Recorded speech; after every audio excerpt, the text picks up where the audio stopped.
یہ کتنا بڑا عمل ہے، یہ دین رحمت.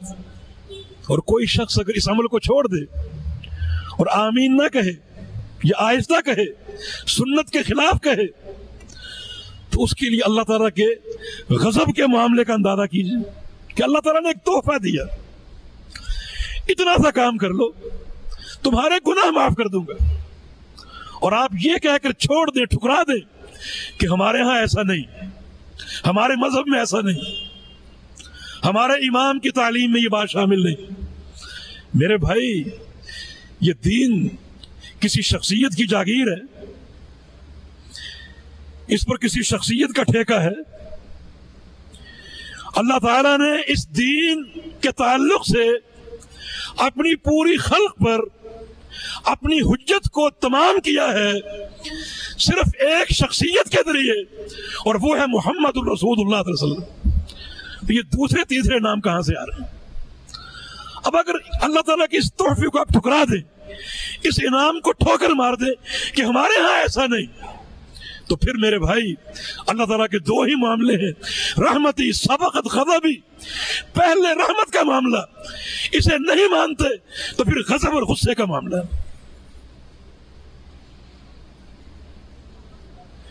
یہ بالکل چھوٹی مثالیں، اس طرح کی 20 مثالیں آپ کو مل جائیں گی. رسول اللہ صلی اللہ علیہ وسلم نے ایک حدیث میں نماز کو بندے اور پروردگار کی مناجات قرار دیا ہے کہ بندہ اپنے رب سے سرگوشیاں کرتا ہے، اپنے رب سے باتیں کرتا ہے. اور کیسے کرتا ہے؟ حالت قیام میں باقاعدہ اللہ اور بندے کے درمیان مکالمہ ہو رہا ہے، باقاعدہ باتیں ہو رہی.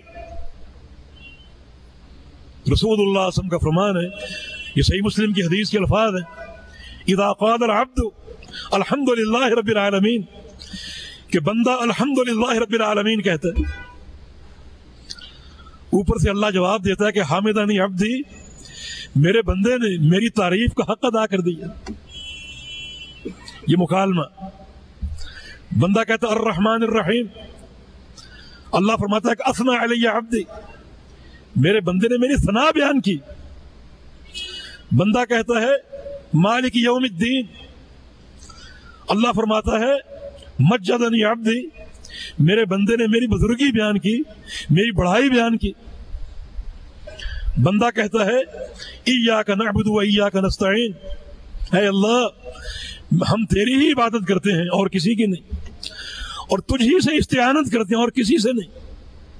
اللہ فرماتا ہے ھذا لعبدی ولعبدی ما سأل، میرے بندے کے یہی لائق تھا کہ اس کا یہی عقیدہ ہو کہ وہ صرف میری ہی عبادت کرے، کسی اور کی نہیں، اور مجھ ہی سے مدد طلب کرے، کسی اور سے نہیں. میرے بندے کے یہی لائق تھا، اور بندے نے اس عقیدے کا اظہار کر دیا. وَلِعَبْدِي مَا سَأَلَ، اب میرا بندہ جو مانگے گا دوں گا، جو مانگے گا عطا کروں گا.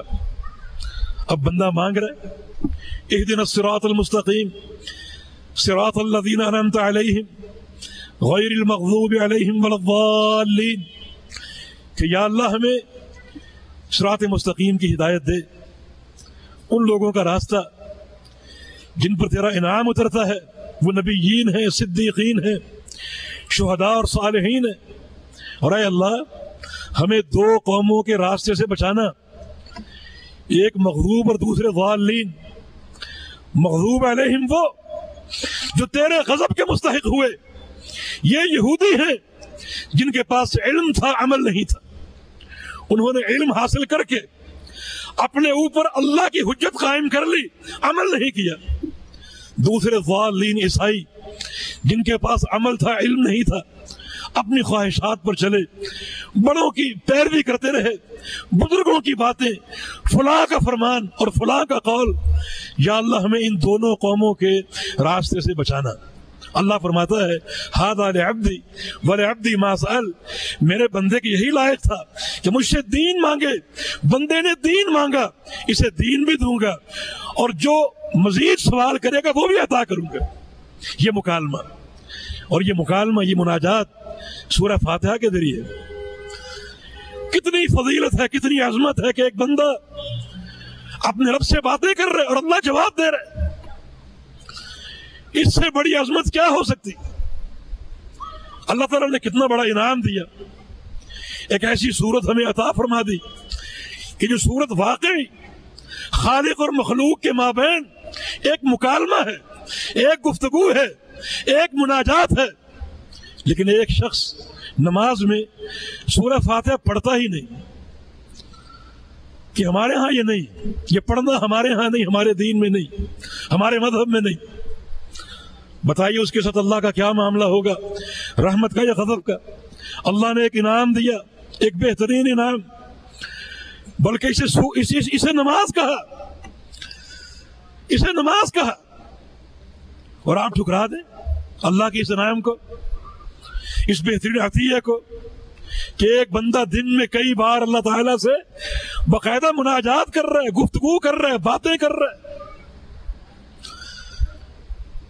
تو یہ بالکل وہ عام مثالیں ہیں جو ہماری روزمرہ کی زندگی میں ہمارے سامنے آتی کہ یہ دین کس قدر رحمت کا معاملہ کر رہا ہے, کس قدر رحمت کا معاملہ.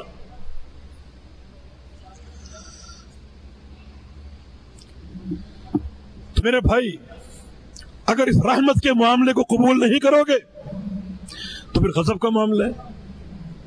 اللہ تعالیٰ کی اطاعت کرو گے, اللہ کے رسول کی اطاعت کرو گے جو اللہ کی رحمت کا مظہر ہے اور خود پیغمبر رحمت للعالمین ہے, ان کی اطاعت کرو گے اور ان کی اطاعت کا حق ادا کرو گے تو اللہ تعالیٰ کے بے شمار انعامات دنیا میں بھی اور آخرت میں بھی. وَلَوْ أَنَّهُمْ فَعَلُوا مَا يُوعَظُونَ بِهِ لَكَانَ خَيْرًا لَهُمْ وَأَشَدَّ تَثْبِيتًا وَإِذًا لَآتَيْنَاهُمْ مِن لَّدُنَّا أَجْرًا عَظِيمًا وَلَهَدَيْنَاهُمْ صِرَاطًا مُسْتَقِيمًا.